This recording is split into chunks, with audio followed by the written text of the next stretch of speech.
नमस्कार, आपण पाहता एसबीएन मराठी। मी आहे आपल्या सोबत वैष्णवी भस्मे। एक नजर टाकूयात आजच्या हेडलाईन्सवर। हेडलाईन प्रायोजक लक्ष्मीनारायण सुपर स्पेशालिटी हॉस्पिटल। सर्व अत्याधुनिक सुविधा, 24 तास अत्यावश्यक सेवा। इथं आहे सुसज्ज अद्ययावत ICU, medical path lab, 2D echo आणि डायलिसिसची सुविधा। पंतप्रधान नरेंद्र मोदी यवतमाळ दौऱ्यावर। बचत गटाच्या 2.5 लाख महिलांचा मेळावा। राज्यातील कोट्यावधींच्या विकास कामांचं उद्घाटन आणि लोकार्पण। मोदींच्या सभेतील खुर्च्यांवर राहुल गांधींचे फोटो। नेमकी सभा कोणाची? उपस्थितांना प्रश्न।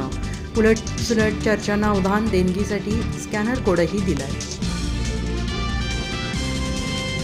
मिरज हायस्कूल मिरज येथे 350 विद्यार्थ्यांच्या परीक्षा शुल्कमध्ये अपहार केल्याप्रकरणी कनिष्ठ लिपिक देवेश नलावडे यांची तडकाफडकी निलंबन।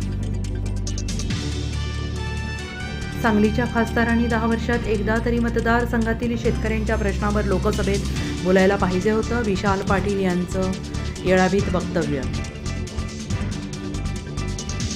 अशोक सराफ यांचा मोठा बहुमान। संगीत नाटक अकादमी पुरस्कार जाहीर। अभिनेत्री ऋतुजा बागवे, ढोलकीवादक विजय चव्हाण यांचाही सन्मान। शहरी आणि तरुणाई मतदानाकडे वळवणे हे आमचे लक्ष्य। तांत्रिकदृष्ट्या बॅलेट पेपरवर आता मतदान घेणे शक्य नाही। मुख्य निवडणूक निर्णय अधिकारी श्रीकांत देशपांडे यांची सांगलीत माहिती।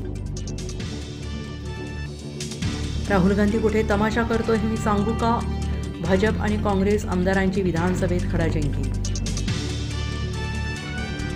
निलेश राणेंच्या मालमत्तेवर पुणे महापालिकेची कारवाई। 4.25 कोटींची थकबाकी असल्याने कारवाईचा बडगा।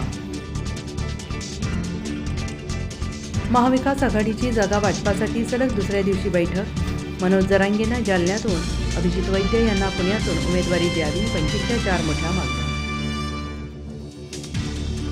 12वीची परीक्षा असल्याने 3 मार्चपर्यंतचे आंदोलन स्थगित। फक्त धरणे आंदोलन सुरू राहणार। मनोज जरांगेंची माहिती। हेडलाईन प्रायोजक लक्ष्मीनारायण सुपर स्पेशालिटी हॉस्पिटल। सर्व अत्याधुनिक सुविधा, 24 तास अत्यावश्यक सेवा। इथं आहे सुसज्ज अद्ययावत ICU, medical path lab, 2D echo आणि डायलिसिसची सुविधा।